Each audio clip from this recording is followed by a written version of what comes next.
everyone, how's it going? This may be a little weird because I don't often do a video. Actually, I've never done a video where I'm just sitting and talking to the camera, but for those of you who don't know me, I'm Trent Newton, and there's been a lot of stuff going on, a lot of stress on people lately, and every time I turn on the news, there's just something disturbing or something to really bring one down throughout the day, and I decided to do something on my own just to liven up my own spirits, and hopefully you enjoy this as well. And I'm making this video because I love movies. They are an escape for me. They are the best medium that I can think of that I spend time with my family. We go out to the movies almost once every week, once or twice every week. I get my friends together and I've shot movies since I was in grade 8.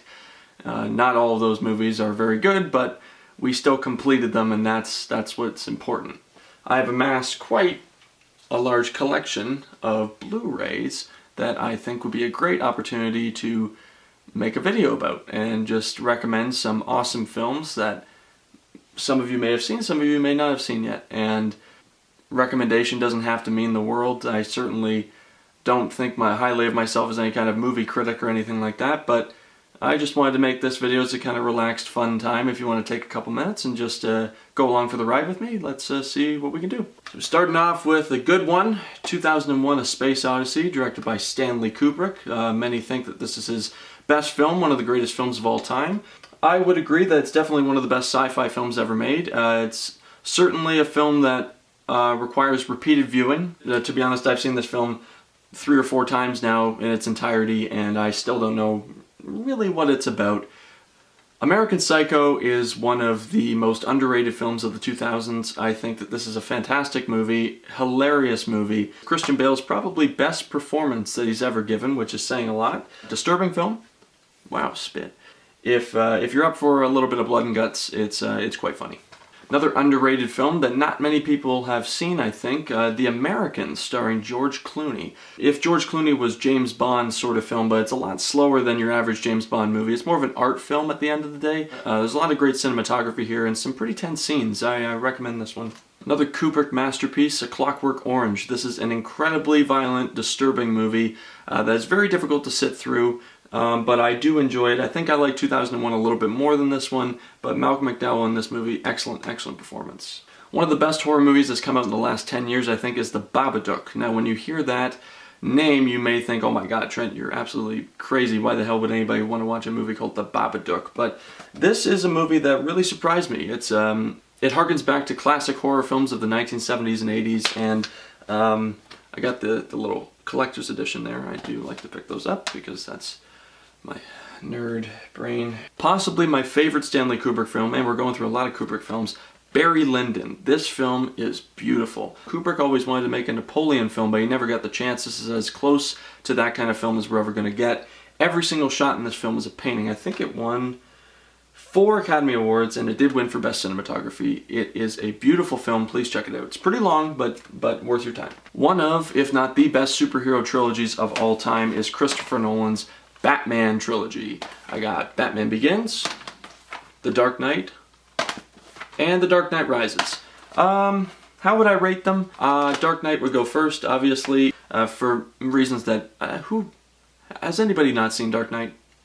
Then I put Batman Begins at second. I think that this is a really great comic book movie, and it's a fantastic origin story for Batman. A lot of great performances in here. Liam Neeson's in this movie, guys. Like, come on. And then The Dark Knight Rises at the bottom. Do I hate The Dark Knight Rises? I don't hate this movie. I really do enjoy this. It's an 8 out of 10 film. It does have a lot of problems, but it's still a solid conclusion to the end of the trilogy, and it's quite good. Birdman, or The Unexpected Virtue of Ignorance. This is a great Best Picture winning film. Beautiful cinematography, fantastic performances. Michael Keaton was cheated out of a Best Actor Oscar for this film. Great direction from Alejandro G. Inarritu, which we will see a little bit later down the road too. Quite possibly my favorite Ridley Scott film is Blade Runner. This is a fantastic sci-fi movie, which actually, 2019 is only 3 years away, guys. How close are we to what this film was actually capturing? Blood Diamond is a pretty good action thriller that I remember seeing when I was in high school. I think I saw this film in grade 9 or 10. I don't know what the hell we were doing watching it in class, but it was very good. Richard Linklater's Boyhood is a fantastic film.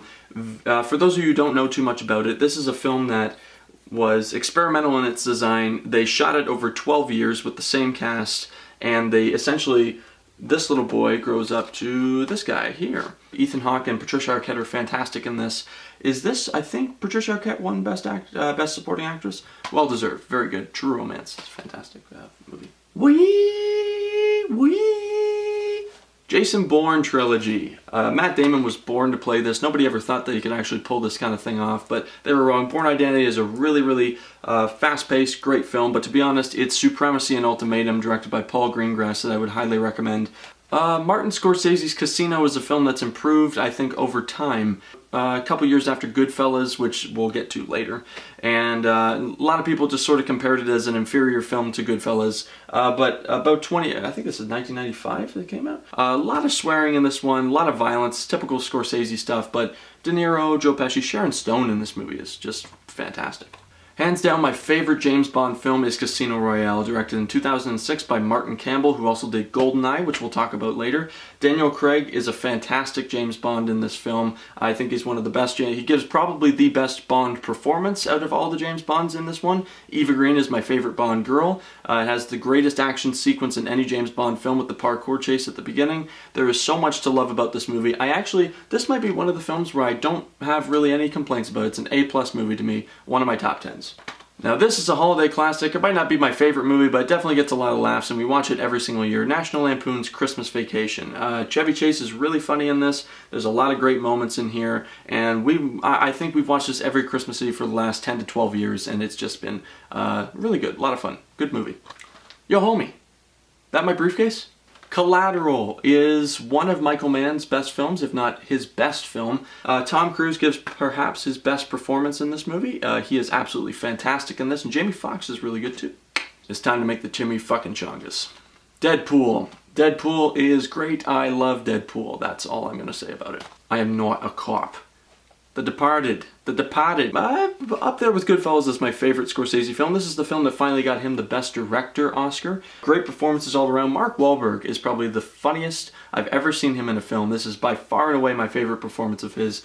Great movie. You cannot call yourself a fan of action films if you don't own the Die Hard collection, or at least own Die Hard 1 on Blu-ray. I own 1 through 4. I have the unrated edition of 4, which I think is pretty good, to be honest. I would rate 4 higher than 2. 3 is a really great movie. I love Sam Jackson. I think Jeremy Irons is a pretty good villain in that as well. But the first Die Hard, come on, like, you can't go wrong with that. And R.I.P. Alan Rickman.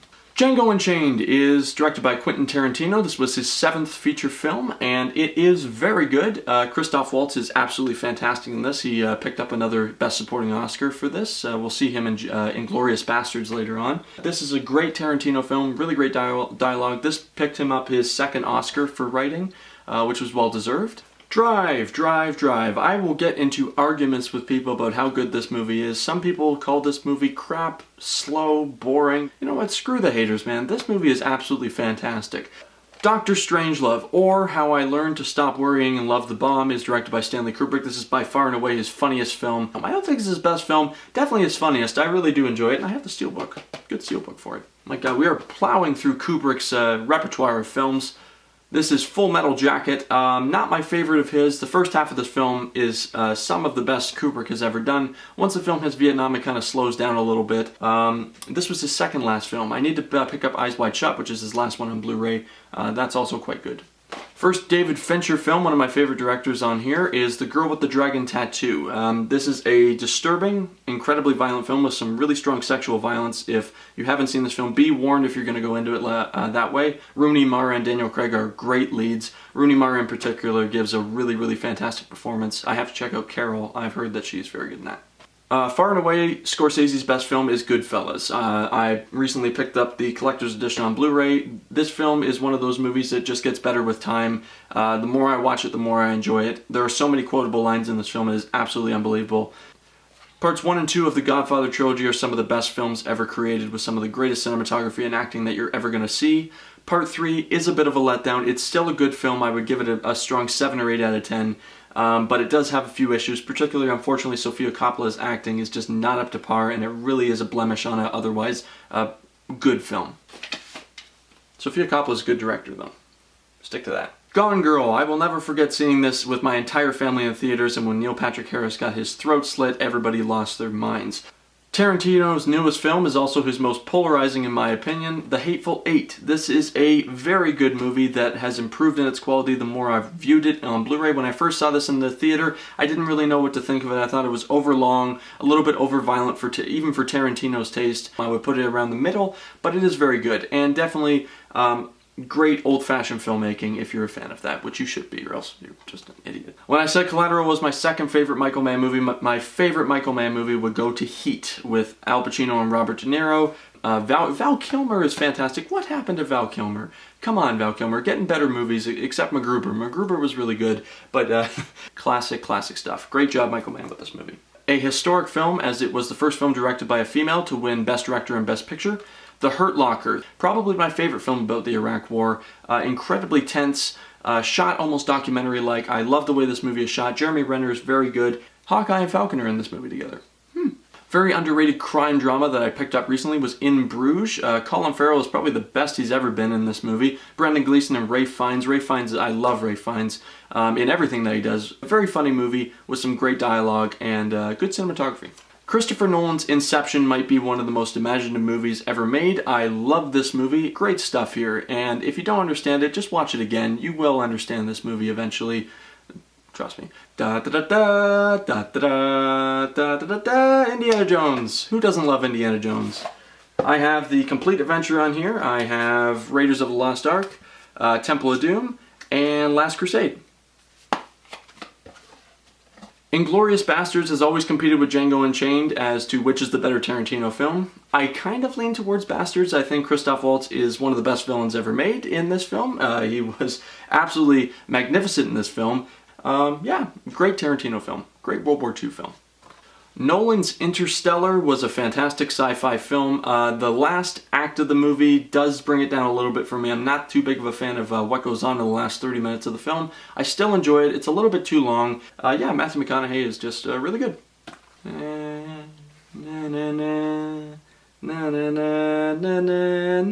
Jurassic Park. The first film is a classic. I love the first film. The Lost World is also pretty underrated. It's not as good as the first one, but I still enjoy it. There's a lot to enjoy about this film. Jeff Goldblum's the main character in this movie, guys. Come on. Jurassic Park 3 sucks ass. Just horrible. And Jurassic World was pretty good. I liked it. I'm not sure if I enjoyed it as much as the first two directed by Spielberg, but it is a fun film. Jaws is a movie that has inspired me so much you will not believe. This is a masterclass in tension, in writing, in acting, in directing. It's a great story about a filmmaker who had everything go wrong for him throughout the film, and he made a great movie out of it. Is there anybody that hasn't seen Jaws? I mean, come on. This movie is a classic. Tarantino's ode to the great samurai kung fu movies, Kill Bill Parts 1 and 2. Volume 1 is a lot faster paced than Volume 2. Volume 1 has the big fight at the end of it in the House of the Blue Leaves, and it's very good against Crazy 88. Part 2 is a slower affair, but to be honest, I might enjoy Part 2 a little bit more than Part 1. There's more story here, and there's a little bit more room for great acting and performances, and yeah, really do enjoy it. Kingsman: The Secret Service is directed by Matthew Vaughn, who did a film called Layer Cake, which pretty much was the film that got Daniel Craig the role of James Bond. I don't own that movie on Blu-ray, but I should. I'm talking more about that than Kingsman. Kingsman was great. It was it felt like an old cheesy 60s movie. It had come back in 2015. It was a lot of fun. I love Kingsman. It's good. Quite possibly the most underrated James Bond is Timothy Dalton. His two films are actually pretty good. Not many people have seen them, and a lot of people just kind of write him off as the two-man show. More people even write off George Lazenby. Living Daylights is a pretty solid Cold War thriller, and License to Kill is a great revenge thriller that is very different than most of the other James Bond films, a lot more violent. The Long Good Friday is a very interesting and involving British crime film starring Bob Hoskins and Helen Mirren. Not many people know about this film. This is Pierce Brosnan's first film, actually. He's quite good. He's only in about 2 scenes, but this is a very good, highly recommended British crime film. I couldn't call myself a movie lover if I didn't own the Lord of the Rings trilogy on Blu-ray. Is there anything really more to say about these films that hasn't already been said? A lot of people have arguments about which is the best. Honestly, I do really enjoy Return of the King, then Fellowship, and then Two Towers, but they all sort of blend together so well that I can enjoy all 3 of them sitting down for 12 hours and enjoying them. I own the extended editions, by the way.